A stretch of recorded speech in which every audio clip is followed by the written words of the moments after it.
Oh God, what are you wanting to open with? But so I think people, especially when it comes to AAA games, like, let's be honest here, AAA games are mostly honestly pretty good. Like, it's really hard. No, hear me out. Okay. No, I watched that video too. I watched the one from the IGN. Yeah, person and I that really you put in the honestly chat. agree with pretty much every single. Like, I just feel like maybe it's because I have a journalistic No, here's the thing. SJW cuck brain, but like Are we everything she agree- said made are we honest recording sense. right now? Yes, we are. Okay, cool. But I guess I'm gonna lay my cards flat right here. Okay. I agree with it, but that's why we have to be more hold it to a higher standard. Right. So the reason I act and think differently is because I agree with that statement. Okay. I see. It's like, because of course most AAA games, it's aside from the rare exception of like the Fallout 76s and like the Wolfenstein Youngbloods, where it's like a game comes out that's glitchy or really poorly designed and all that. Right. Of course, like, if it's AAA and has a budget, it's gonna come out, it's gonna work probably.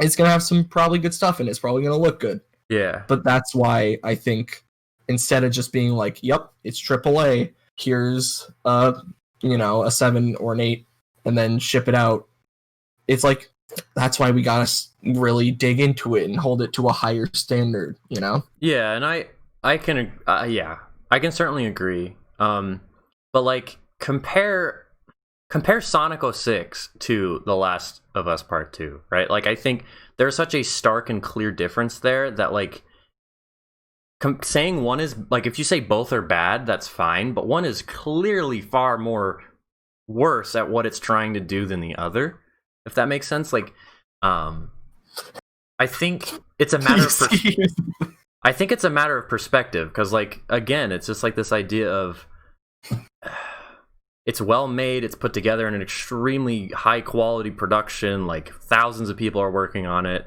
and one turned out to be a rushed, horrific, buggy pile of crap, and the other is a game that works. And I don't know, it's interesting, because like, and I can't verbalize this as well as I wish I could, but this is why I prefer to stick to small review scales. Yeah. Like, if you want to go out of 10, that's too big for me, but fine. I don't, like, it's like the issue of like, what is genuinely the difference between a 7.8 and a 7.7?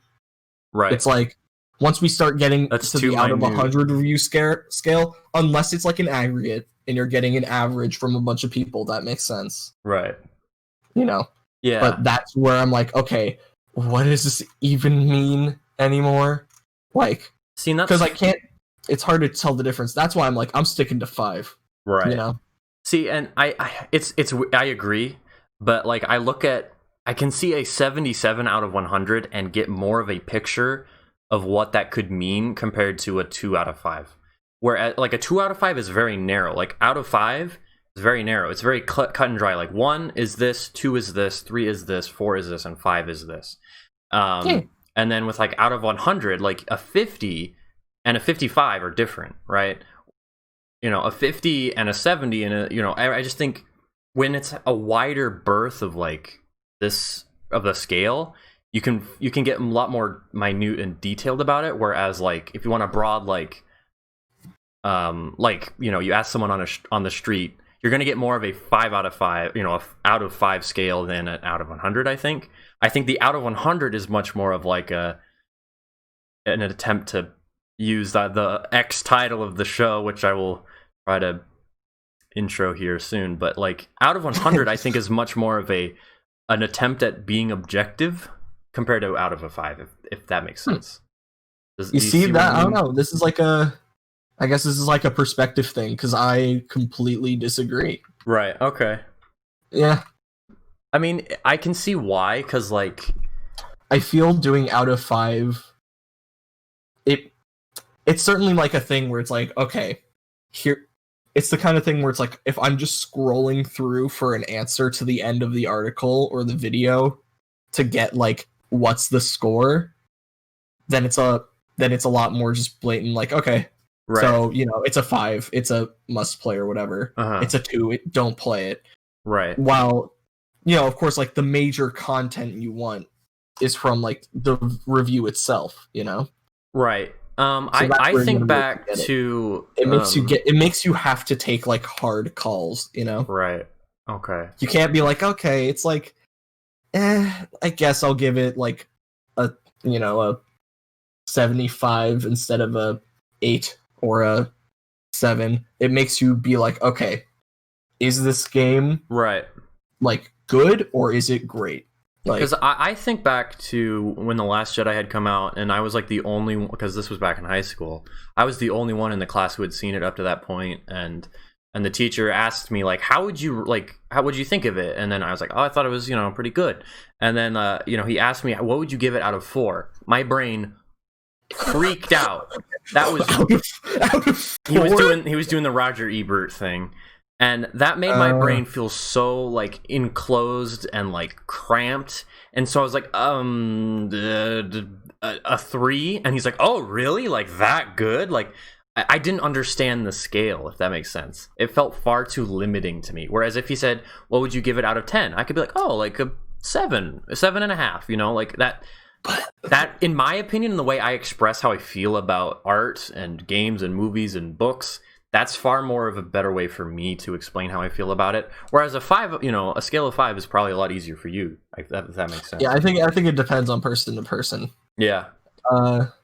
Yeah, we have. Anyways, everybody, welcome back to the Semanti-Cast. That's the title we're officially going with. This is episode 2.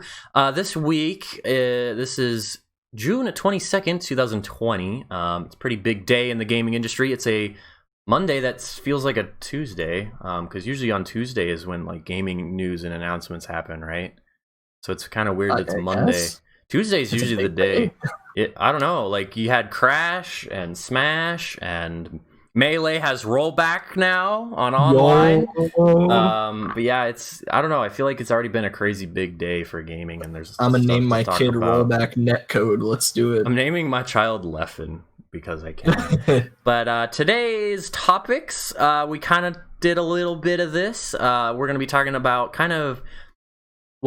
not specifically The Last of Us Part 2, but we might talk about it a little bit. We're going to cover things such as review scores. A main thing I really want to talk about here, today's show, is gaming news. So things like the PC Gaming Show, a little Nintendo announcement that occurred today, things like that, and whatever Gabe has as well. And of course, to kick things off, I have a question that I will also answer. But I want to ask you this, Gabe. Question of the day. Question of the week, if you will. So, I was thinking, or not thinking, but basically, it's this idea of remakes, right? So, yeah. I didn't just play, but about 3 weeks ago, I finished Final Fantasy VII Remake, and I wouldn't necessarily call that game a remake. And so I'm curious for you, like, not only what does remake mean, and, like, what can that qualify as, and if we can add on top of this, what is a game that you would really like to see be remade in your sense of the word? Okay. This is, like, the most... It's a pretty big question. There are two, like, stupid things in game discussion because there are no set definitions. It's genres and remakes. Yeah. Because, like, there's all that stuff of, like, okay, so they're calling this a remake when it's more of a reimagining, but this one's called a remaster when it's a remake, and this one's a remake when it's a remaster. Yeah. And this one's a definitive edition. No, yeah. So I think it really comes down to the verb in it. So, like, to master something, that's like when you master, like, an album or something. Those are, like, the finishing touches, you know? Yeah. Like, that's like The Last of Us remastered. Yeah, just that's a good one. Frame rate on there and bump the frame rate, control bump the textures. Yeah. Add in the DLC, maybe add a little extra thing. That's a remaster. You don't rebuild the code from scratch. Right. When you rebuild the code from scratch, but it's, like, basically the same game, maybe you add in some extra content, or like if there are different releases of it or versions of it, you mix them all together. That's when it's a remake. That's like Link's Awakening, and that's like the Pokemon Mystery Dungeon ones. So Final Fantasy VII Remake would fall into that then? No, it wouldn't. Oh, okay. That is where we hit the third stage, which is a reimagining. Okay. That's where you fundamentally like rethink parts of like the major game, and like it's fundamentally a different game at that point. So that's the Resident Evil remakes. God, those like remakes RE2 are and so RE3.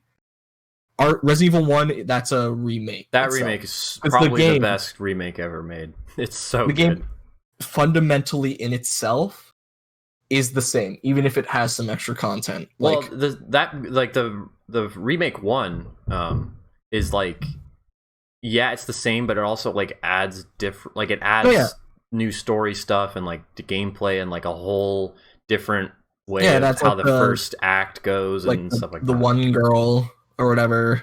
Well, like the collecting the crests and like that underground crypt bit's different. Like in the first game, you just go to like the forest and the shack or the whatever it's called.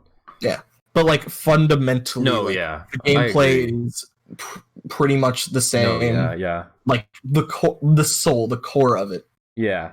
While Final Fantasy VII Remake, they're like, okay, so we're gonna rethink Final Fantasy VII, right? So, and we're gonna add like the gameplay is different, and there's a bunch of new stuff, right?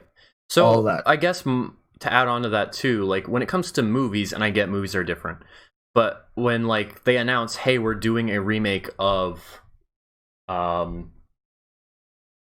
what's the movie that got remade recently? God, why I'm stuck on the spot here. We're remaking Ocean's 11, right? That the first movie came out in like 1960 something, the original, and then the 2001 I think is when the new one came out. That was quote unquote a remake, and that's what the verbiage is when it comes to movies. And yet that movie totally and completely different than the original. Yet it's still in movie terms called a remake, and so it's hard for like. Again, I totally agree with you. Remake and remaster, it's all a mess. But maybe like another way. In that way, Final Fantasy VII Remake is very similar to the way Ocean's 11 was done. It might be better to think of it like remakes and remasters. Those you can genuinely like think about and probably come to the conclusion that you can play this over the original because there's kind of no reason to play the original. Other than like nostalgia value, like I'm playing the OG. Oh yeah. While like with Final Fantasy VII Remake, it doesn't invalidate the original, especially since you need the original for it to work. If you go up to a person, or with the Resident Evil 2 or 3 ones, you can be like, yeah, you can play you should play the new ones, but you can also play the old ones because they're they're different and it doesn't invalidate it. While like with the Resident Evil remake, the original, or The Last of Us remastered, it's kind of like, okay, you can if you want, but why really would you, other than just to say, like, hey, I'm playing the original Resident Evil on the PlayStation. I fucking love that game. We kind of...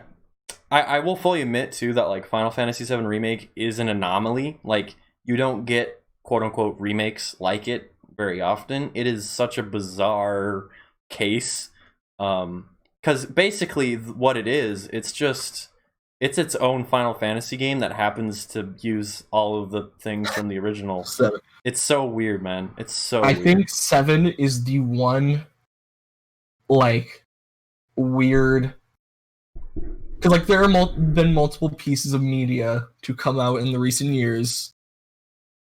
The Last Jedi, The Last of Us 2, and Final Fantasy VII Remake that kind of have... It's not like postmodern, but it's kind of woke in certain ways of like, oh, we're going to take this aspect of it and we're going to look at it weird, you know? Yeah. The Last Jedi was like, oh yeah, let's take a look at characters and show they aren't like perfect or whatever. And Final Fantasy VII Remake, at the end of it, I haven't finished it, but I got spoiled on it. I have, so it's all so I know I know the ending and all that. How it basically becomes like a meta commentary on remake culture and all that. Like, I honestly really enjoy kind of like that postmodern stuff. Yeah. I think Final Fantasy VII Remake is the one thing that I've seen so far to actually pull it off. Oh my god, it's brilliant. I had I played the original on the road to the remake, and I really enjoyed the original. I think it's a great game. It's one of those that surprisingly I feel like it held up in a lot of ways. And then this remake comes out and it's brilliant. It's stupid in a lot of ways, but oh my god, is it Kingdom Hearts bullshit, and I love it. Dude, we haven't talked about the announcement of the canon Kingdom Hearts rhythm game. Oh gosh. I hate this series. Speaking of, no, I'm just kidding. But but anyway, I'm just saying no, yeah. I think I agree with you. I recommend you finish the game actually. Where are you? I'm playing. I'm still where I was the last time we talked about it. Oh my gosh. Okay. Dude, I'm gonna play through right now. You have a road ahead of you then. Hell yeah. I'm gonna play through Doom. I'm gonna finish that. And then it's on. I want to finish it. I won't lie. I know you have the rest of this question to say, but I got a tangent. I won't lie. I want to see a remake of Final Fantasy VII Remake. Yes, I want to. Yeah, there you go. No, but to be honest, I enjoy a good long game. I honestly would, and I do like good long games, and I've. But at the same time, God, I hate when games are long. It's this whole short gang. Yeah, I was just thinking about it the other day. It was would I rather play Portal 1 or Portal 2 right now? And I'm well, Portal 2 has this and that, and it's cool because this and that. But Portal 1 is 3 times shorter, and it is awesome. So I was thinking about that, and then I'm The Last of Us Part 2 is pretty cool so far, but I'm already at the point where I would have beaten the first game in the amount of time I've played in the second. So it's just this I feel it's weird. Game length is an interesting discussion, but it's just one of those things that God, I think that's one of the reasons why people think Last of Us 2 kind of gets tedious near the end, because True. There's a reason most shooter campaigns are 8 hours, 8 to 10 hours. Yeah, I think that's a good length. Maybe. But if you get one that's super long, you're gonna burn out the player, right? Unless it's true. Aside from those very rare masterclass things. Yeah, I agree. Certain games have certain lengths that work for them well. I love Persona 5, but a lot of people get burned out near the end. It's so long. So keep your RPG under 100 hours, folks. Probably keep Persona 60, 5 70. took me 115 hours. It took me 80. It took me so long. And I don't know what's with me in finishing games so fast. I was in Shido's Palace. I'm so bad at finishing them. And I was just so done. I'm I'm putting it on easy, and we're just playing it now for the story and some of the fights. For the thematics of the fights. But anyways, to get back on track, I will. What's a game I want to see a remake of? And you can use whatever definition of remake you want. It can be a Final Fantasy VII remake style. It can be a Link's Awakening. It can be a Resident Evil 2. It's hard to say, but thinking in terms of, I will give you 2 answers. One I know won't happen, and the other. So for a standard remake style of it's the same game and all that, my biggest disappointment with the 3DS is that we never got a remake of Mario and Luigi Partners in Time. Oh, okay. Because we got a remake of Superstar Saga and Bowser's Inside Story, but they skipped the middle one. And so now there's this one hole where you could have the whole series on that console. And now Alpha Dream is bankrupt and 3DS is dead, and that'll never happen. Yeah. But that was kind of a disappointment. Right. Because, man, even though it's the worst one, I could have the whole thing in a row. The only one I played was Dream Team, and I never finished it. I got stuck, and I just... Dream Team is a good one. It seems like a series that I really should just start from the beginning. It's weird. It's an interesting one. They'd fit well on the Switch. and hopefully after Paper Mario, maybe we'll have Yeah, but Alpha Dream is dead, so the series is dead. Yeah. The dev went bankrupt, so... F. I mean, here's the thing. It had a good run. It didn't have any bad games in it. True, like I remember can't when say that any of them were bad. The worst it got was, like... the Paper Mario one, right? Paper Jam was okay. Yeah. And... That's such a cool idea, though. It was okay. Like, that's the worst it got. But, a game I'd want to see, like, a... From weird, the ground up. Final Fantasy VII, like, reimagining of... It doesn't even have to be that. It could just be RE2 style. Or RE3. Well, I mean, like, RE2 was also kind of like a reimagining of it. Because, like, while, like, the plot and stuff is the same, like, layouts work different, and things are in third person, and... Hey, it's up to us to take down Umbrella. Didn't have that. How Yo, dude, Mixer's dead. Hello? What? Breaking news! Breaking news! Microsoft is shutting down Mixer and will redirect all Mixer sites and apps to Facebook Gaming. This is coming out of IGN today, folks. What? Okay. I think I have my answer. Okay, I want to see Metroid Prime style versions of, like, older Metroid games. I want to see, like, Metroid Fusion, but Metroid Prime, you know? Metroid Fusion, or not Fusion, Zero Mission, was it? No, like Fusion. Like, okay. I mean, like, 2D Metroid games, but done in Metroid Prime style. Like, bite-size kind of deal. Speaking of, Fusion is one of those games that's, like, perfectly lengthwise. Like, that's a yeah, totally, that game's sick. But, like, imagine, like... Because Super Metroid's a little too long. But... Super Metroid, but in 3D, like... Oh, I see what you're saying. Yeah, that's what I'm saying. Like, 3D versions in the Metroid Prime style of, like, the 2D Metroid games. I think that'd be cool. That, yeah, I could see that. Just scanning through my library, I think, like, 3D Metroid Fusion would be sick. Although, I will admit, I'm much more of a 2D Metroid gang than 3D. Same, but it's what I came up with. No, that's a good answer. I'll take it. Mine's a bit more niche. So my Last of Us Remastered, if you will. Chibi Robo. No. Sadly, that man is Chibi Robo Recharge. So my, like, just tune it up and make it better, Link's Awakening style would be it's a game called Second Sight. It's made by Team Radical, the folks behind Time Splitters. It was just kind of this side project game that they released on PS2, Xbox, and PC. It's awesome game. It's kind of like Infamous mixes Infamous with, like, what's the word I'm looking for? Third person shooter, Metal Gear kind of. And it's awesome. You have, like, these special abilities that, like, you can use. It's like Control. It's a lot like Control, it ended up being. And that's a game that, like, I have on original Xbox. I love it. It's great. But, like, I feel like it really could use some love. I don't think it'll ever happen. I would love a port onto current gen at least. But it's a game that's pretty awesome. And I recommend to the folks at home and Gabe. Okay. Its story's alright, but... When's the Lifeline remake coming out? That was it's 2003. Okay, when is Beyond Good and Evil 2 coming out? That's the real question, folks. Development hell. Oh dear. But the from the ground up reimagining that I would love to see. Okay, I didn't think about this one, boys. You know, it already has happened, though.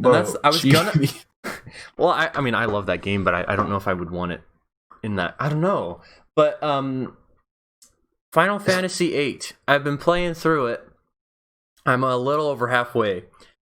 And I like it. I do. But its main gameplay gimmick, which is the junctioning system, is, like, I don't have a big enough brain for it. And I feel like if I've heard that's hit and miss with people. The way, like, I like it. I definitely see what they're going for, but it's so micromanagey, like, crunchy number.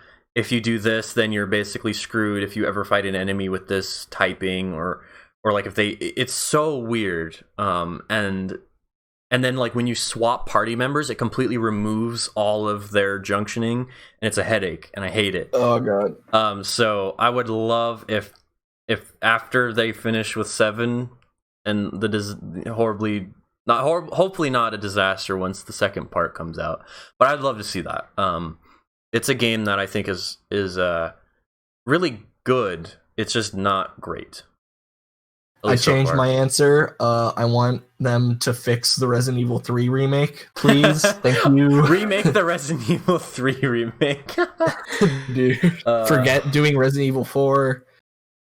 No, oh god. That game is good enough already. Just Resident Evil 4 is on everything. It's fine. It's a little too long, but it's fine and it's good. It's like a classic, man. It's good. Like I haven't played through it, but like oh, you haven't? Oh. I haven't played through it yet, but like probably it's definitely like one of those that in terms of like just hearing about it and like it'd be like if Skyrim got a remake, you know? Or it's like it's top 10 of all time. Yeah, Resident Evil 4, at least from like from the industry's perspective, is like a GOAT. It's a classic. Yeah. It's just one of those games that's like, man, it's got a good as heck campaign. It's just got a good campaign. Yeah. That's what I want. I don't care about multiplayer. Dude, oh god. Unless it's like couch play. Like, no, you know? Yeah. Dude, imagine, well actually 5 had co-op. 5 honestly, I'd be down to play co-op Resident Evil 5 is honestly not that bad. It's basically like it does a lot. I've heard like it's just like if you're playing it co-op, it's really good. Like I don't know, people complain it's too action heavy, but like 4 is really action heavy. Well, like just in terms of like the game itself, like true. Co-op, it's a really good co-op game. Like yeah, now I really like it. Now that we're sinking back into the real like horror parts of it again, right? People are probably appreciating it more. Yeah, it's funny. It's kind of like how once Odyssey came out, people were like, "Oh yeah, 3D World, that game was hype." Yeah, the game wasn't that bad. Yeah, the game was actually super good. Yeah, it is funny because but no, here's the worst game, and no, it's better. Because I still think Resident Evil 6 is just outright.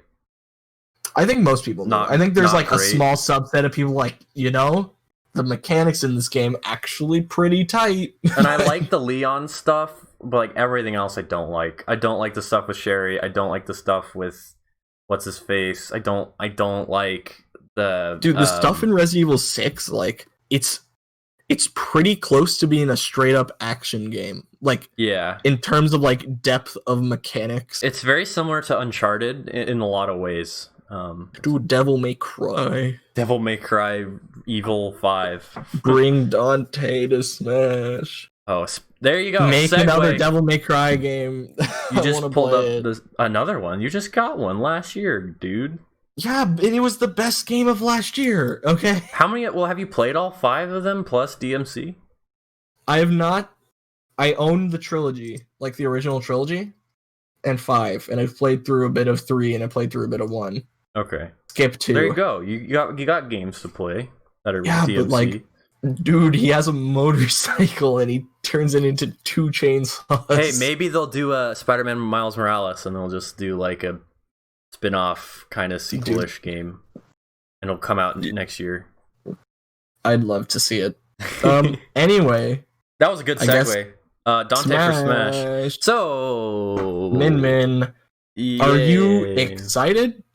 Or are you like me and are just like, okay, I'll check it out? Yeah, before the announcement, like when we just like knew it was an ARMS character, I was kind of like, like, okay, you know. And like, I'll be honest, you know, you hear this a lot with people where they're like, I'm not buying the Fighter's Pass because it doesn't have anyone I'm interested in. I'm like, I mean, that's fine and you're allowed to have that opinion. But like, to me, it's like you're missing out on an entire like character and like move set and interesting mechanics. And so I'm interested in Min Min on that alone. Like the way they've approached the character, I just think is really interesting. I'm excited in a certain way because we talked like a while back about how Smash is like very simple and characters are very like kind of standardized in a way. Yeah. Min Min is very unique. The DLC characters are very much more complicated. Let me think through it. Okay, Banjo. I'm not Fuck saying Banjo. this because it's Byleth, but the boy. only one that I would say doesn't fit into my criteria thus far of like having that one thing that really changes them besides of how they hit people is Byleth. I guess so, but I'd say both, maybe Banjo and Byleth. Banjo is in there entirely for the fact that he has a resource that he has to manage. True. That's it. Like it's a low bar. It's a low bar. If Byleth had like one thing about them, yeah, I don't know. If Byleth, I don't know, but if Byleth had like a way where like one of their specials swapped the weapons and then it changed the moveset, then easy, they're in. But like just how it is, it's like okay. Yeah, I'll agree. And with while that. they are a fun character that I enjoy playing as, like me saying that they are complex is not a complaint. Yeah, because they fit better in Smash generally, I think. Like just casual play for pick up and play purposes. Right. It's just a different type of thinking. But Min Min's weird, dude. Online's gonna be she doesn't a pain. have special moves, except she does. Yeah, oh my god. Holds are all pushing buttons online for specific timings is already garbage. Yeah. So this is not... No, yeah. I'm not... that's why when the character releases, we should all get together and drink some sodas and chips and socially distance with our wired GameCube controller. Best part of the reveal was that the stage looks awesome. Has hitboxes on the top that you can tech off of. The stage, honestly... that is sick. The stage looks incredible. I can't wait to play on that. That is the biggest disappointment with like competitive Smash is the stage list. Because like I think Ultimates is pretty good compared to older games. I don't know. Like to me, it's like these are all. It feels weird.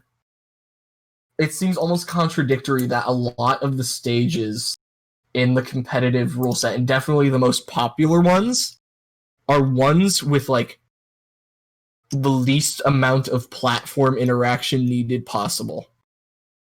Yeah, when I guess Smash is like mechanic, you know, that makes it special. I mean, I because like the top picks in competitive are Battlefield, Pokemon Stadium 2, and Town and City, and so like those all have platforms. No, yeah, but it's just like I don't know, man. They like FD something more. It's in like, Ultimate. God. Final Destination in Ultimate is probably one of the lower picks, along with Kalos, especially since Kalos is a counter pick. I just mean in terms of like, you know, it's like it's a lot of triplats. Why is Lilat legal? Because it favors people like DK and Ridley, and it favors bigger characters, and that's why. I just similar with Smash. Know that stage is like glitchy. It's less glitchy than Smash 4. True. Man, I don't know. Maybe I'm just salty because like some of the more like. Lilat's not. I just want WarioWare to be legal, man. Oh no! The problem with WarioWare is it's too small. Like if WarioWare was slightly bigger and had bigger blast zones, it would probably be legal. I hate that I don't have a counter argument other than just like that's why you need to get good and use it as a counter pick. Well, it could be a counter pick, same way that Castle Siege could be, but they're both too small. And then there's a lot of discussion that Smashville is the same way too, but like its blast zones are a lot bigger than Castle Siege and WarioWare. You know, this isn't the Gabe doesn't like competitive Smash Ultimate podcast. Yeah. I'm gonna stop this right here. All right. I like Smash. Yeah. I enjoy playing it like half competitively, half casually. But Rivals of Either is better. As like a raw, like competitive game, yes, but it's funny because I've been so wishy-washy. To be played competitively. Yeah, that's true. Smash, they did some things to help the competitive scene, but still at its core, it's designed to be casually played. True. Like, anyway, Min Min's in. Best part about the reveal is I like the stage, but also that Spirits officially confirm, boys. can finally be characters, which is good. Rayman. Dude, that opens up like three characters I really wanted. Like Bandana. Waddle Dee. Yes, Bandana D. We get Rayman. We could have Shantae now. Oh, Chibi Robo. It's good. I just want Cuphead. My rule of thumb now is just like, aside from Bandana D, if it's a new series, I'm good with it. Other than Bandana D, just do what you want. I just want this crossover to get bigger. Yeah. You know? Characters from series we already have and will stay in Smash can wait until the next game. Until the next thing. Yeah. I can see what you mean. I want to live in this golden age of it, this crazy biggest crossover of all time. Yeah. Like, and I want to take it as high as it can go. Like, I can, like, literally today, like, it's crazy. Before I watched the presentation, I looked on my shelf. Like, I always look at my shelf because I'm a nerd. But I was looking at my shelf just before it started, and I have a Vault Boy, like, bobblehead thing. And I shit you not, I didn't even, like, say anything. I just looked at him, and I'm like, I wonder if their ever will be like Fallout or Skyrim in Smash, or Elder Scrolls in Smash. And then, like, the presentation happens, and then the Mii Fighter, I just about lost my mind. I was like, what? Genuinely, one of the better parts of all of these recent character directs is the Mii Fighter part. Yeah. Because there's always that one Mii costume that's like, excuse me. Mii Fighters break the internet. Cuphead, and now Vault Boy. It's like, you know what that means. Skyrim is going to be ported to Smash Ultimate. You can play it in the game. We're getting crazier characters in the Mii costumes than the actual DLC. Oh yeah. Yeah. It's so funny to me. Like, full stop. We're gonna see we're gonna get a Fortnite Mii costume. Dude, it's gonna happen. A character. We're gonna get like a Minecraft costume or a Halo costume. God, no, please, no, fuck no. Here's the thing. If we get either Master Chief or Steve, the other one will be a Mii costume. Oh, God. I guarantee that. Oh, God. A soul for a soul. If we get Master Chief, then we're going to get a Steve costume with like a Minecraft song. And if we get Steve, we're going to get a Master Chief costume with a song. It hurts me inside because I want them both. I want more than the other, but I want them both. But I think this is a good... I just want to see more fun characters. No, yeah. And I think that the way that they've approached... Dude, this means Monster Hunter! I want Monster Hunter. But we already got Byleth, lol. Yeah, dude, Byleth... Byleth could have been Monster Hunter. Yeah, but they made anime waifus with Rhea's fat ass had to exist. I like Three Houses. I do too. But come on. Genuinely speaking, like, the more I think about the Switch and its library, Three Houses is like probably my favorite game on the Switch. It's so weird. Like, I wouldn't just like say that like randomly on the street to someone, but like the more I think about it, like, I really enjoyed my time with that game and like the memories. Walking down the street, hey man, I really like Fire Emblem Three Houses for the Nintendo Switch system. I'm not like Alpharad where I'll just get a Crest of Flames tattoo. Like, I don't like it that much, but the more I think about the game and the Switch, I'm just like, yeah, that's just a game that like gets me excited when I think about it and want to play it and am playing it and stuff like that. I don't know. It's one of those. I enjoyed my time. Yeah. It's just, yeah. I think in terms of strategy, like, games, I prefer like XCOM style. Okay. Oh god, I still like play Mario and Rabbids. That was a good game. I need to play it. Like, Fire Emblem and Advance Wars, like, I can enjoy them, but I feel like other ones just do more for me, or at least in the ones I've played. No, I feel it's understandable. Like, Fire Emblem is really niche. It really is. Like, and I hate saying that because it sounds really elitist and gatekeepy and dumb, but like, its community for years was very niche and like small. I have never seen an interesting dichotomy in bad parts of communities. This is a tangent, and I agree with you. Fire Emblem is niche, and I've enjoyed what I played. It just ain't my favorite thing. But Shin Megami Tensei is so interesting in its like fan base. Yeah. Because on one end of toxicity, some people are like, there's some elitists in there. Persona ruins the franchise and Atlas cares way too much. Yeah. But on the other end of the franchise, you have like the exact opposite of an elitist. Yeah. Where people like it's like a bit of like how Persona 5 is everyone's favorite game that no one has ever played. Yeah. Yeah. And they're like, yeah, Persona 3, 4, and 5, the Persona series. And they're like, don't know the first two games. I actually prefer Shin Megami Tensei is. Saga. No, yeah. I like Nocturne. Oh, yeah. Oh, see. I've been planning on picking up, because like you can get I'm a Shin Megami Tensei 2 Shin Megami. You can get the SMT games on PS2 for very cheap still. Yeah, you can. They're other than Persona 3 and 4 and maybe like the weird action RPG ones, they're all under $20. Yeah. 4 is ridiculously expensive on 3DS. It's like $25. Well, I think there's like aren't there 2 versions of 4 on 3DS? On 3D. Oh, SMT 4. Oh. Yeah. Yeah, I think there's 2. There's like the original and then like a weird I think the original one's the more expensive one. But I could be wrong. I think you can get it on. It's not codenamed Steam. That's what I know.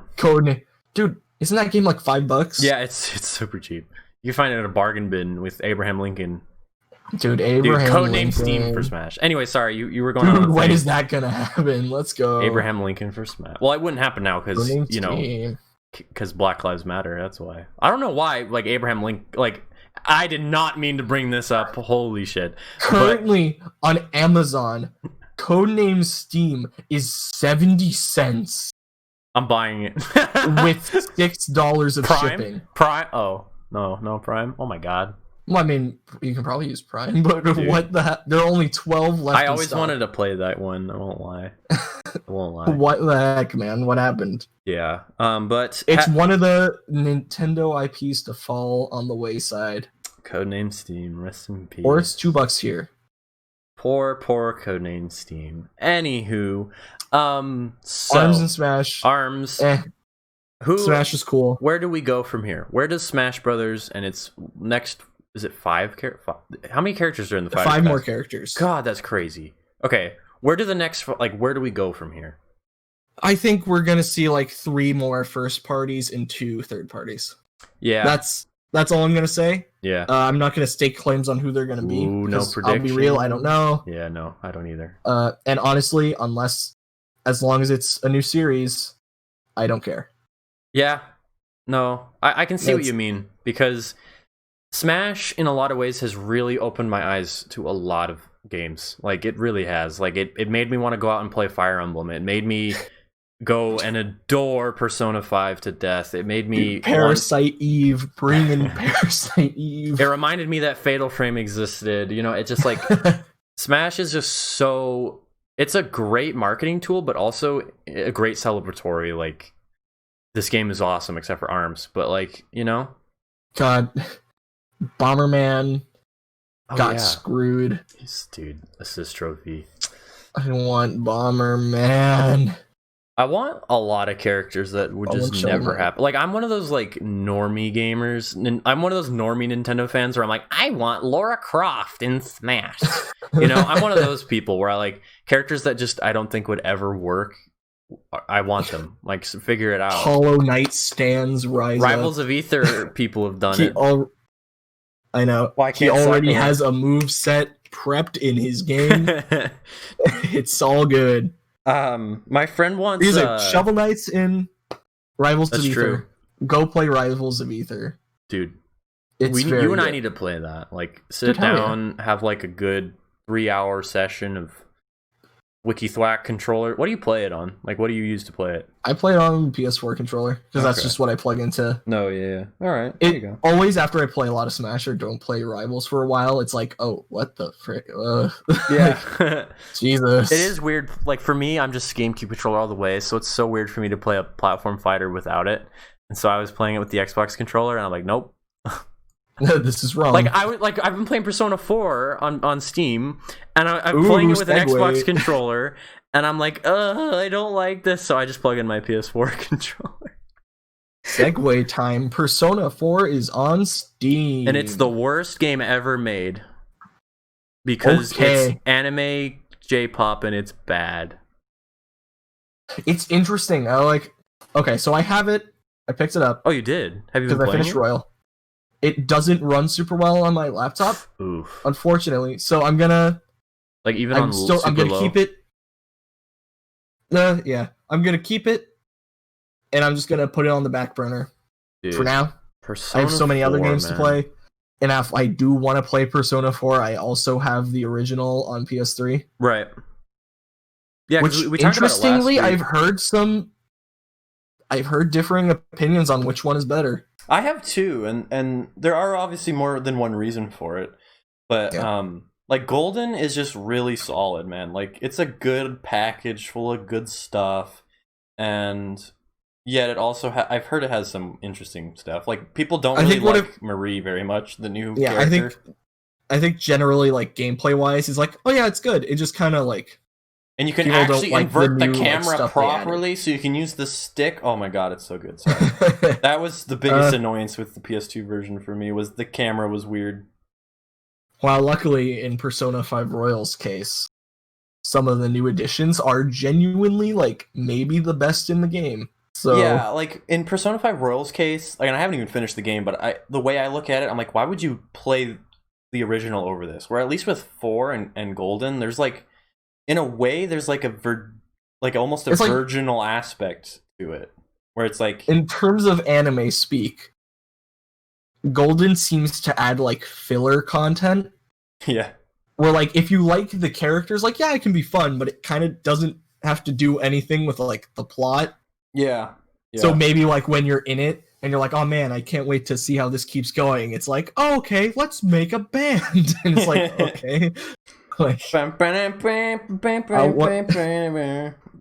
wanted to solve a mystery, but you know, okay. Yeah, because I played through like the first 3 dungeons on PS2, like back in March and April, and it's just a solid game. And like playing Golden, I'm already on the 2nd dungeon, and like I'm probably enjoying it more, but again, I think it's that Persona second time kind of thing where you just know what to do, you know? Yeah. And it's kind of annoying because when you're playing a Persona game for the first time, you're like, God, this sucks and I hate it. And then you play it again, you're like, oh, isn't this so cool? And the way this mechanic plays into this. And it's just a lot more fun the second time, to be honest. I'm gonna have a weird experience with 4 and 3 because I already know all the characters from spin-offs. Oh, yeah. I don't know too much about 3. Yeah, hey, it's Kanji. Hey, look at this guy. I know him. Dude, I learned that Kanji is voiced by Troy Baker. Yeah, dude. I didn't know that. And I'm like, wow. And then I was playing BioShock Infinite, and I'm like, wow. And then I'm playing The Last of Us Part 2, and I'm like, wow, Troy Baker isn't in this game.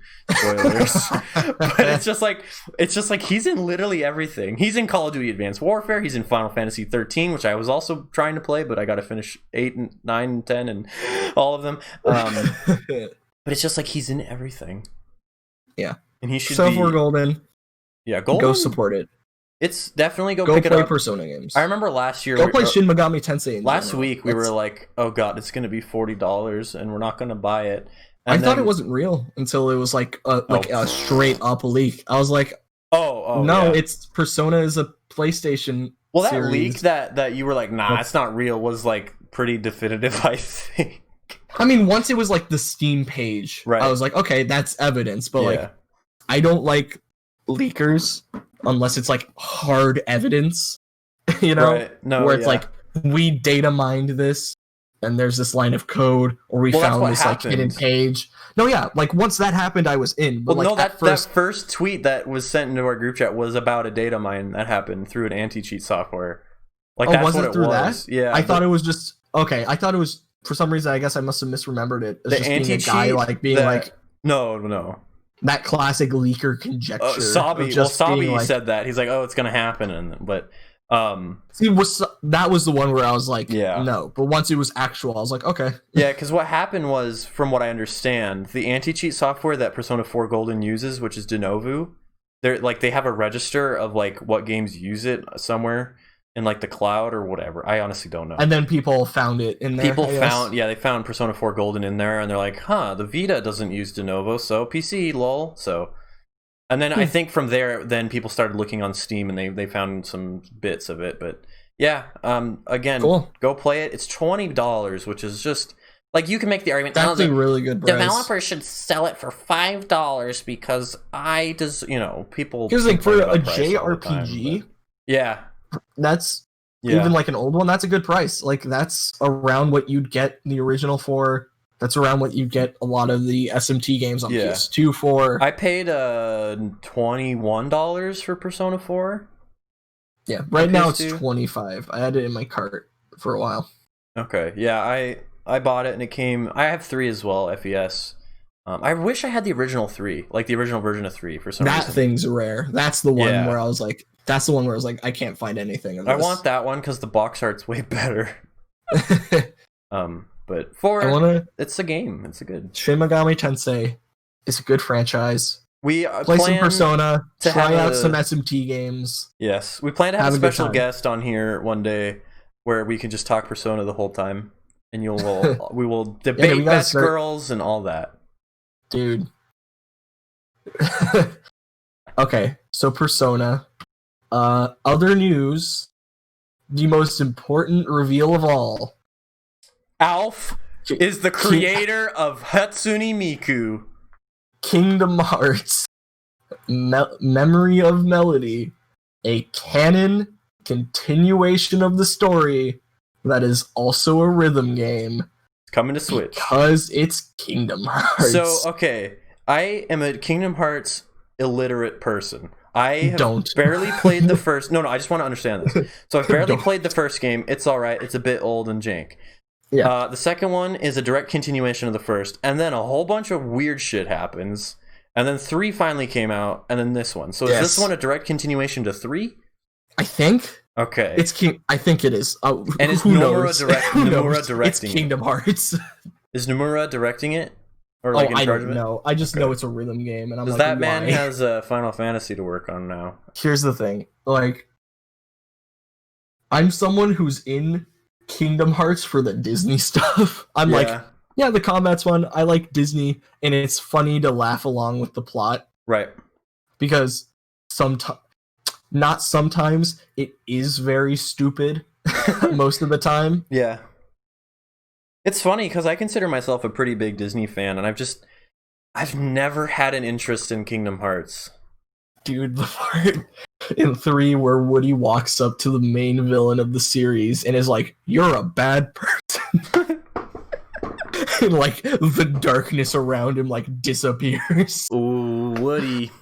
It was so good. Wow. They're fun games. Yeah. But that's happening. When was that announced? Like 3-4 days ago? I don't know. Yeah, that was during this week. And it's coming to PS3, PS4, Xbox One, and Switch. Is it coming to PC? Are any of the Kingdom Hearts on PC? I don't think so. Oof. Come on, where's the that's happening. PC gang?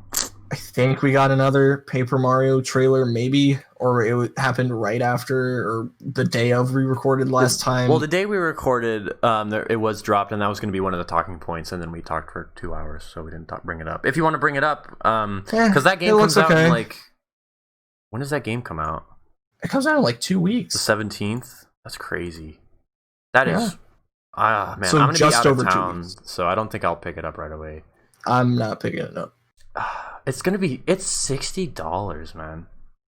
Yeah, dude. That's crazy. That's a game I'll pick up later down the line. I'm not super excited for it. Holiday, baby. Dude, I don't know. That battle system looks cool to me. That's what's got me. It's interesting, but it's like, where is... I think I definitely would pick up Xenoblade before Origami King.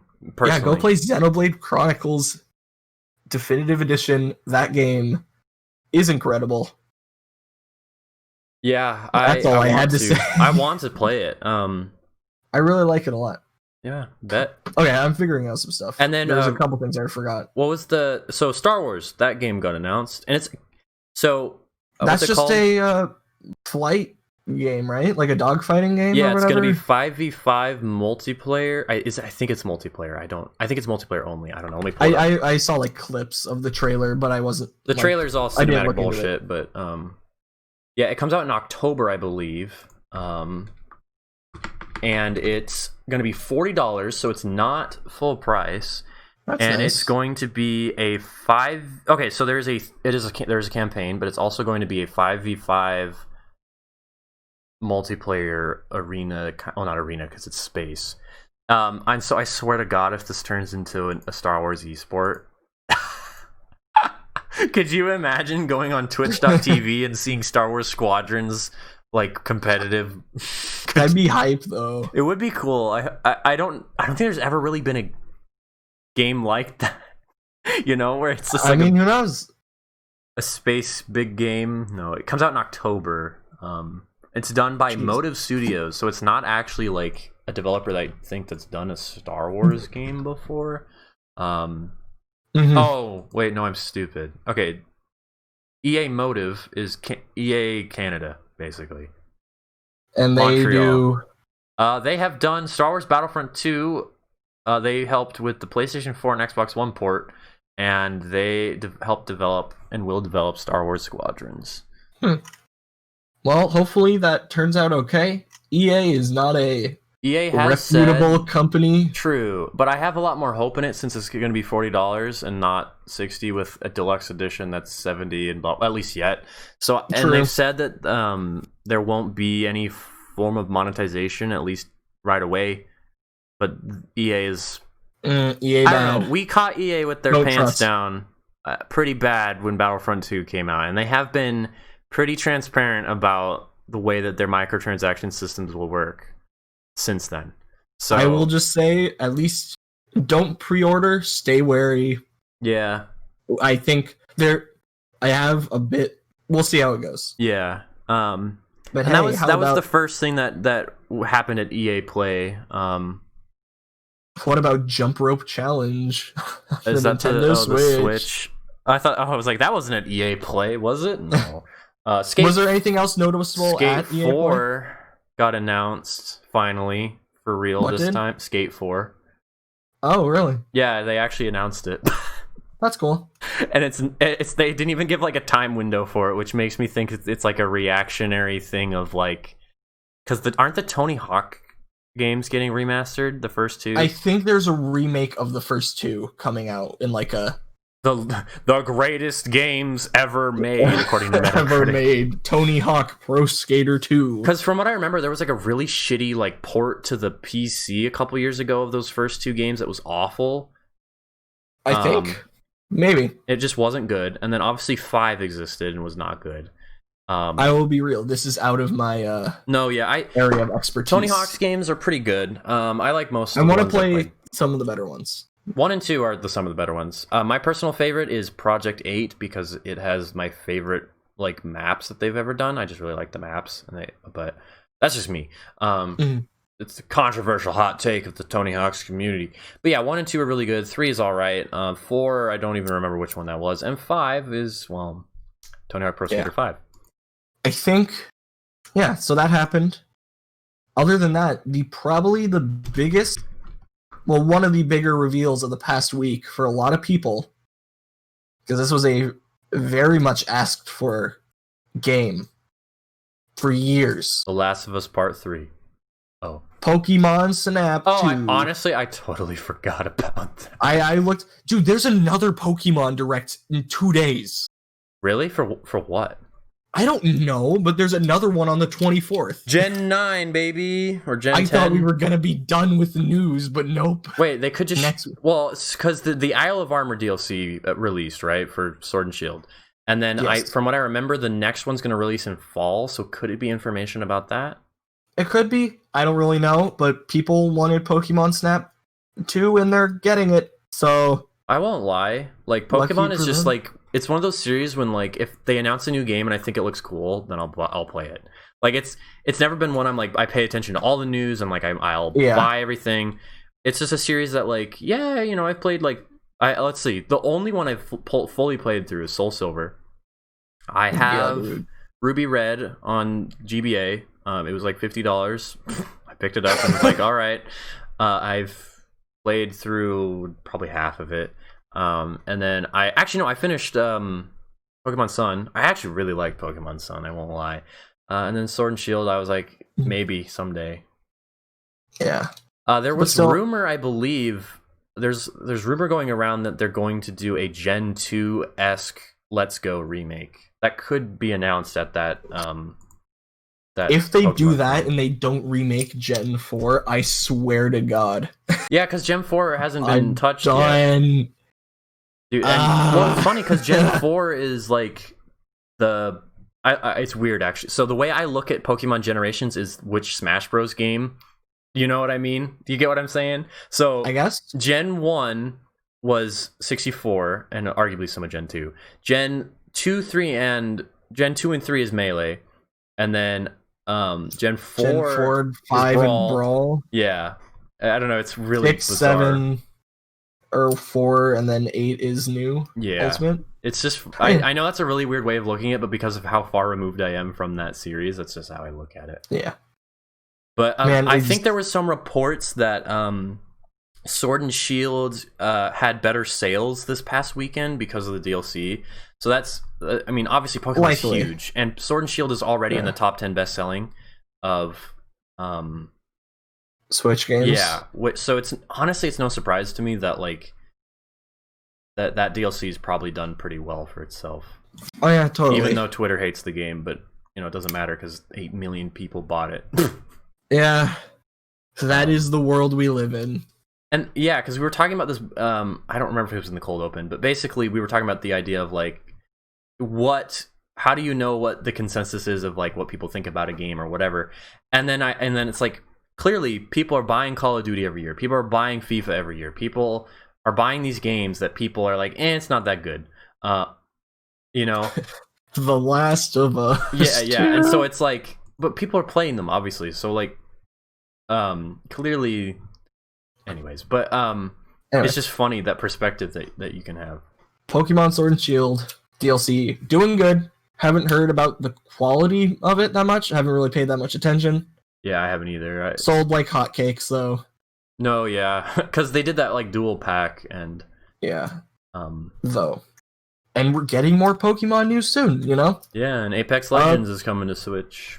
I'd be cool if it was Pokken 2. That'd be cool. I guess. Yeah, I doubt it. Well, I mean, how well did the Pokken port do on Switch? Do we know? Probably not that well. Okay. But we'll see. We'll see. I guess next time we'll have more Pokemon to talk about. Probably. When is what's going on in Animal Crossing, man? We'll probably get an update early July or sometime in July, because right. Isn't there usually like some kind of fireworks on 4th of July in Animal Crossing, even if it isn't like America Day? Yeah, something like that, from what I can remember. Yeah. So I think, I don't know, we might be seeing something soon. Yeah. It's also weird with Animal Crossing because since that's like a time-centric game, yeah, and because of the world situation, well, you can catch sharks every now in June. Is taken out. So yeah, it's funny. Animal Crossing. It's been when the mini direct was in like March. Can you believe that? Yeah.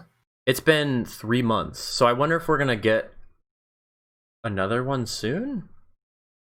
But like so far, we still don't know what they're doing for winter, for fall and winter. Yeah. So we have to see something, even if it's just like a shadow drop of like a game or something. Yeah. It's funny. It's so bizarre because like it could just be a lull year for Nintendo, which honestly, this is the best year for it to happen for them. I mean, I think it's kind of a combination of a lull year and also a worldwide systemic halt to production. True. Like they easily could have cobbled a direct together of like Origami King, ARMS, the next DLC. You know, they could have probably done it, but like they felt like they couldn't, and so I get it. Yeah. But like if this was a normal no coronavirus type deal, it's just really bizarre. Like I still remember thinking this is bizarre back in January. Like This is just looking to be a really weird year for Nintendo. Yeah, I mean, even at the beginning of the year, we knew of stuff coming out. Yeah, because we had Xenoblade and we had Pokemon Mystery Dungeon and that's right. The beginning of the first wave of DLC was still ending. Yeah, Byleth hadn't been revealed yet. So like, it was just like, okay, yeah, so we'll be okay, like, you know. And then right around the time when we would probably be thinking, we got the mini direct, and the mini direct led into to the end of the world. Yeah, true. We do know of a game that is coming out in fall and winter. Do we? Yeah. I actually don't know that what you're about to bring up. Nah, dude, Crash was revealed today. Crash 4 is not coming to the Switch.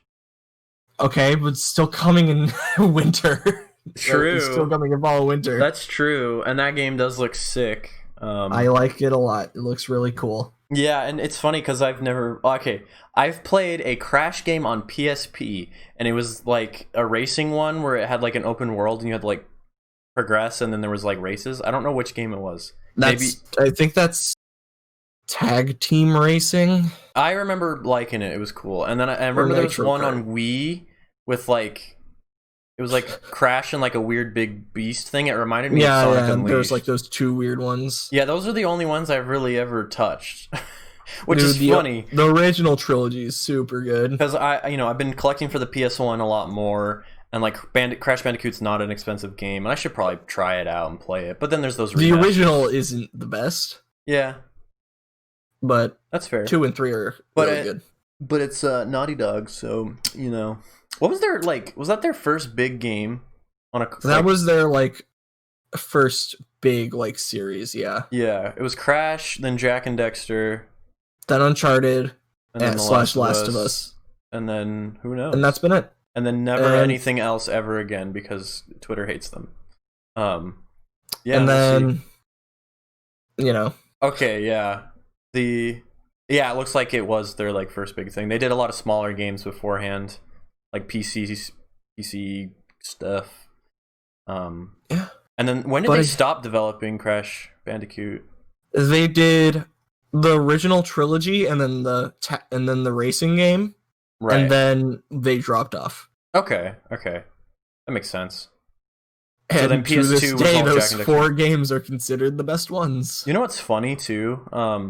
The original idea, like the group and team that made The Last of Us, their original like plan and idea, like that Naughty Dog's upper ups had for that game, was to be a new Jack and Dexter game. And like ever since that information has been revealed, like people have been chomping at the bits for a new one, and it's been like 8 years. It's like I've only played the first one. Classic trilogy. I've played through the entirety of the first game because it was like an early PS2 game, and I have it, and it's good. I like it. It's just a fun little platformer. And I've played the PSP one with Dexter, where he's like an exterminator, and it's really weird. And it's like, it's so weird. That game's really weird. Yeah, but it was never I don't know, pre-Uncharted. I never really got into a lot of Naughty Dog stuff. Yeah. Yeah, that's happening. I think that's all the news in the past week. I am dying, okay? I am dying over here of what in the world is Microsoft doing? Oh, yeah. True, we don't know. But there was, I think they revealed it this week, Arcade 1UP is doing more cabinets. Oh, yeah? And all that. Specifically of Capcom-made games. Oh, directed towards the Marvel variety. Marvel, baby! It's Marvel, baby! Dude, we're getting a Marvel vs. Capcom cabinet. It's Marvel vs. Capcom 4. It's so sick. Like, because it has Marvel vs. Capcom, and X-Men vs. Street Fighter, and like, it comes with basically every game you would want before Marvel vs. Capcom 2. That's awesome. So that's leading the gravy train of people being like, weird that this is happening this year because we thought Marvel and Capcom hated each other. Right.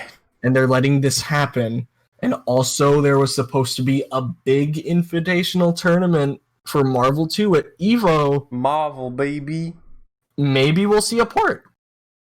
Maybe we'll see we might, since it's also like its 30th anniversary or whatever. Oh God. Or 28th, I might be wrong, but we might see like a port of Marvel vs. Capcom 2 to like Steam. Oh God. This year. That could be cool. Yeah, I think I would die.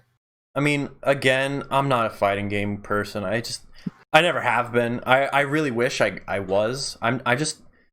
It's but whatever. You can play as Jill. Dude, I played a little bit of 3 at your place, and I really like it. I like the idea of it. I like all the characters. I like Deadpool. I like Jill. Or not Jill. Yeah, Jill's in 3, right? Jill, but it's 5 Jill where she's possessed. And Chris and Wesker. Wesker. And Nemesis. And like, oh yeah, dude. And Rocket with a British British. The Cockney accent. Cockney. No, yeah, that game's sick. That's just such a cool idea. Like Marvel versus Cap. Who in the world was like, God, let's make this? Why did that have to die? I know. It's the best series. Did Dante ever make it into those games? Yeah. Dante and Virgil and Trish were in 3. And then, dude, Virgil is like Dante and Virgil are probably some of the best characters. I've heard that Virgil's like top tier. Virgil is top tier. Like, he's busted. I think Virgil and Zero are like the 2 best. But Dante is also like a very popular pick. Right.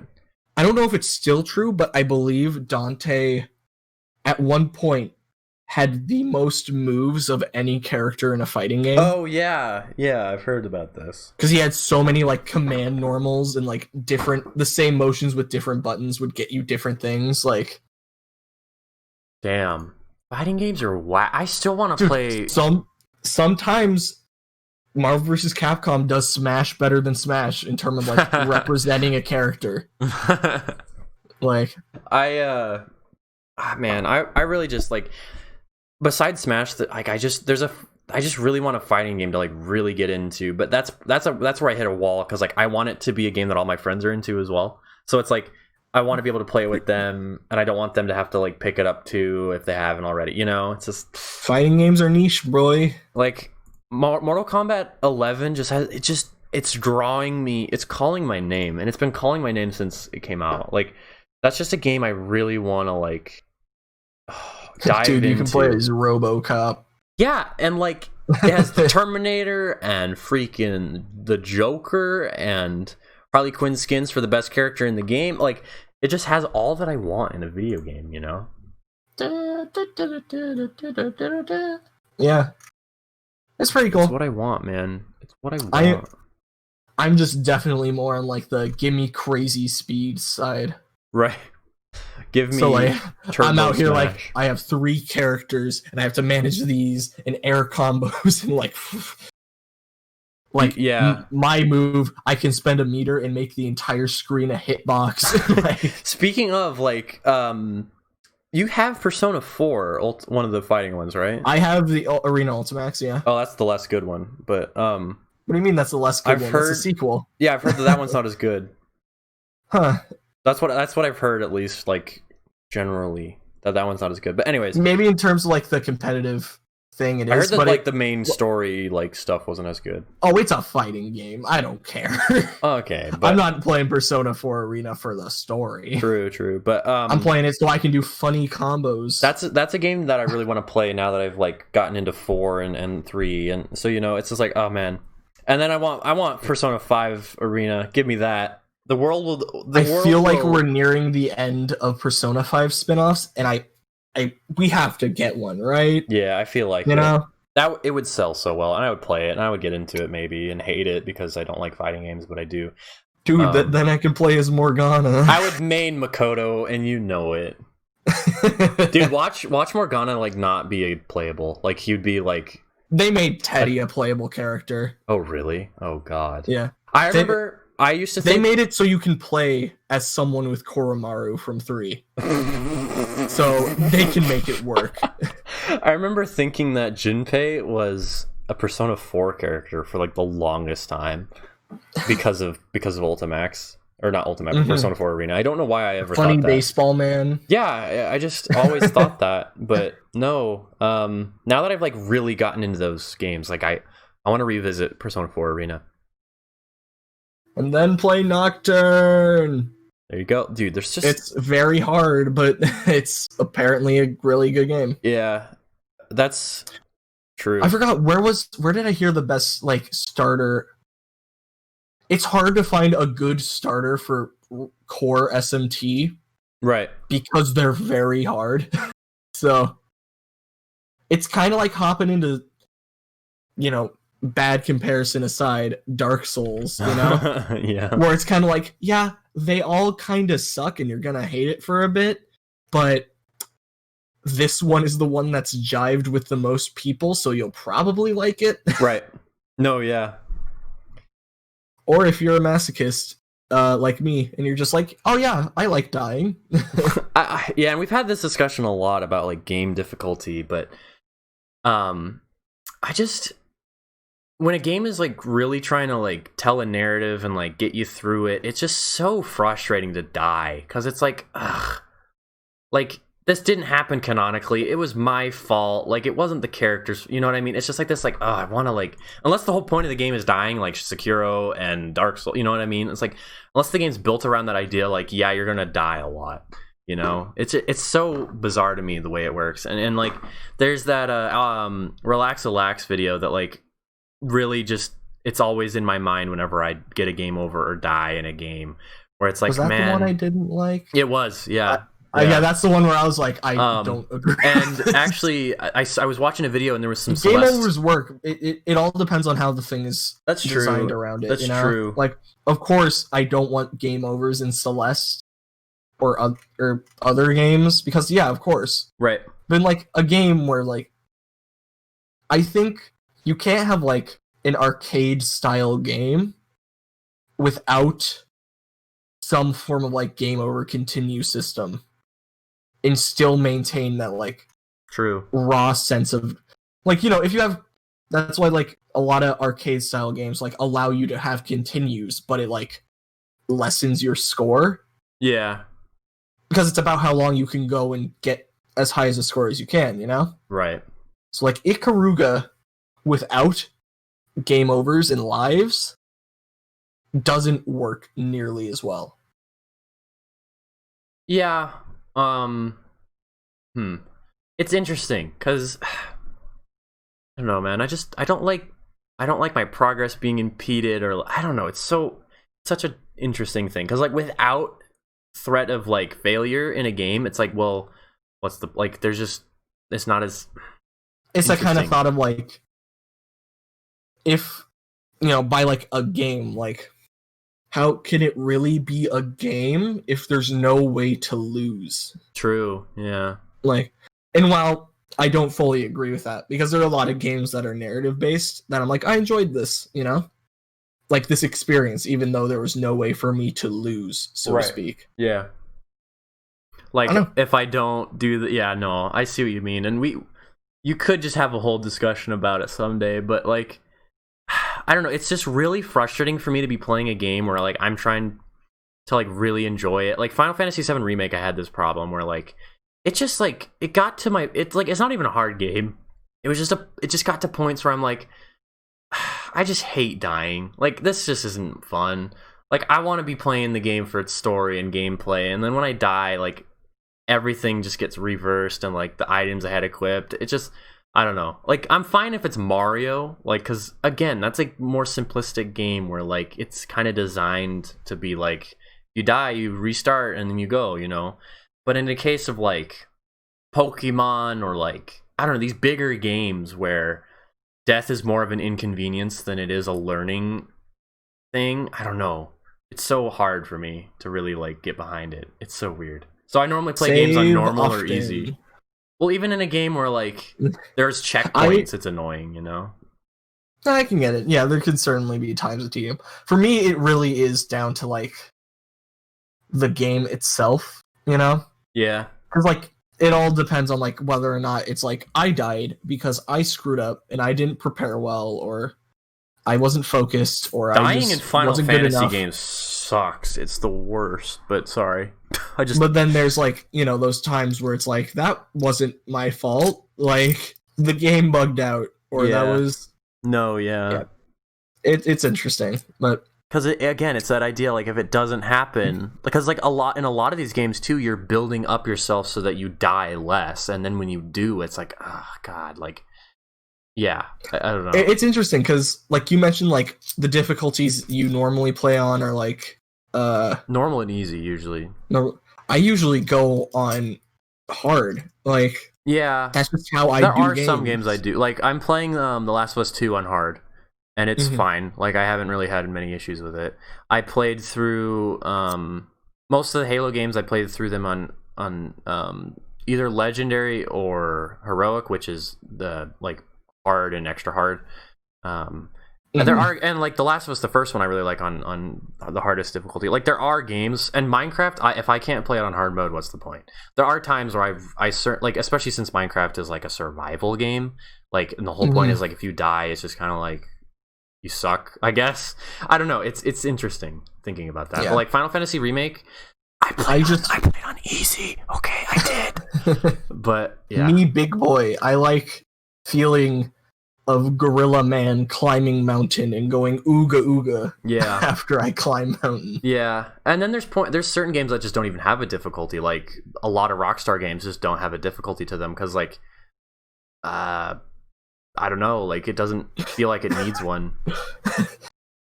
Sorry, I almost took a pot shot at you. Uh-oh. What were you gonna say? I was just gonna do a bit of like, cause the gameplay is bad. Oh. No, I was playing Red Dead Redemption 2 and I was climbing mountains and like riding around earlier in the week. And I was just like, man, this is awesome. This is just blissful. Man, bad IP. Yeah, bad IP, obviously. Bad IP. Just like The Last of Us, bad IP. Bad IP. Bad IP. Bad game. Bad IP.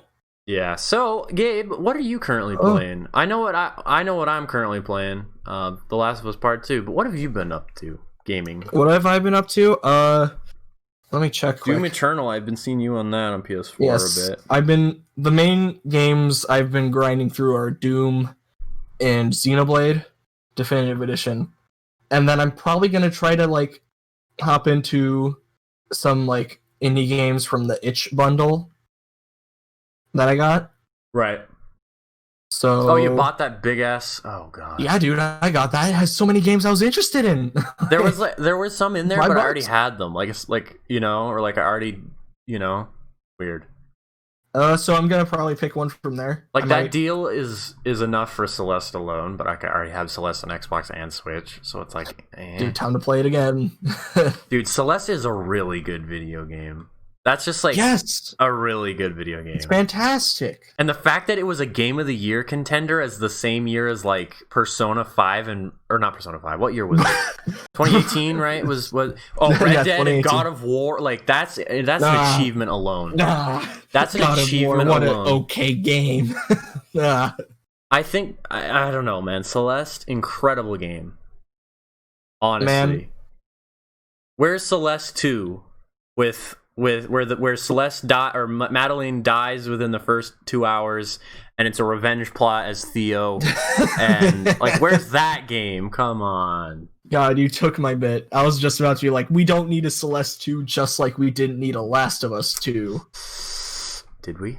I don't know, man. Oh man, the first game ended. It ended at a good point that left you like, I'm satisfied and thinking. Yeah, but I don't know. And so far the continuation has brought a lot of strife. That's true, man. But so did The Empire Strikes Back when it first came out. Critics didn't like it. But did the fans like it? I don't know, dude. I don't know. There was people that were so pissed off that like I have to wait a whole 3 years for the next one. Like people were mad, dude. But yeah. I don't know, I'm just gonna be jamming. I'm gonna be picking up and playing a bunch of smaller games while chewing through Doom and Xenoblade. Yeah, that's a good plan. I have a trip coming up in July, and I bought I picked up the BioShock collection. I played through Infinite a couple weeks ago. That game's so good. I love BioShock Infinite. And I'm about halfway through the first, and I've not played BioShock 2, so I want to get around to that. But I also bought the Assassin's Creed Rebel collection on Switch. And Assassin's Creed 4 is one of my favorite games ever. It's a good game, and like it's awesome to revisit it. But that also comes with Rogue, Assassin's Creed Rogue, which is like the most underrated Assassin's Creed game. It's so good. So I'm excited to like play that on that trip. That's my plan for that trip, is to just play those. Cool. And maybe Origami King. Or Origami King? What is wrong with my Origami King? Maybe, but because that was around the time Three Houses came out, and this like I take a trip out to my family in Indiana every summer, and so I was playing that on the plane and like going there. It was like that's what I was up to. Dude, I'm a record an episode of this podcast without you. It's just gonna be me and Chewy and Ian. You could have special guests. There you go. We could do it. Yeah, that sounds like a plan. But anyway, hey, that's another thing wrapped, right? That I would say so. So I know last week we kind of had homework for each other, and my homework was I'm going to play The Last of Us 2 and maybe some of Final Fantasy 8 before that game came out.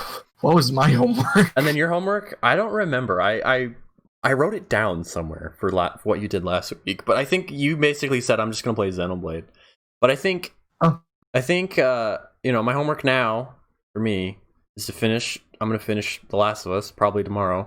So I work. Mm-hmm. I don't know. It's so weird when I'm working every other day, so I can't just like sit down and like power through it because like I don't know. But that's my plan. I'm gonna play the rest of Last of Us and probably cry. That game has made me cry a lot. I'll say that it's sad, man. But I'm gonna try to pull a profit on my turnips. For once. God, I forgot. Today's Sunday. No, today's Monday. Yesterday was Sunday. Dude, I'm so bad. I've gotten so I missed out on the week before this week too. So honestly, I was like, dang it. I haven't played Animal Crossing in like 3 weeks. I took like a sidetrack when I got deep into Persona again, but like I've gone back into a jam. It's so weird. Like New Horizons is good and I really like it, but at the same time I feel like it's missing something that like the others had that this one doesn't, and I don't know what it is. I honestly don't know what it is. Maybe I got older, maybe I have less time on my hands, but there's something missing in New Horizons and I don't know what. Yeah, I don't know. Yeah, I'm gonna just jam out. I'm gonna see if I can beat some games this week. Oh yeah. The thing is I'm still playing Death Stranding and I'll probably get back to it when I'm done with The Last of Us, but that's a game I've been honestly guiltily enjoying that one. I don't know, there's something super satisfying about that game where you're like, oh my god, I just fucking went across 6 kilometers and I fought some dudes and I did some stealth and I didn't fall over, and I don't know, there's something so satisfying about that game that I just really love. That I feel like it's kind of a niche game in a way. Like I feel like that's a game that like 20 years from now there's going to be like a cult fan base for. In a way, yeah. I don't know. I have a feeling that that's going to be a thing. But anyways, I think that's going to wrap it up for this week's episode of the Semanti-Cast. We will see you next week. Same bat time, same bat channel. I don't even know. What? We'll see you around next week with some more stuff. Thanks, everyone.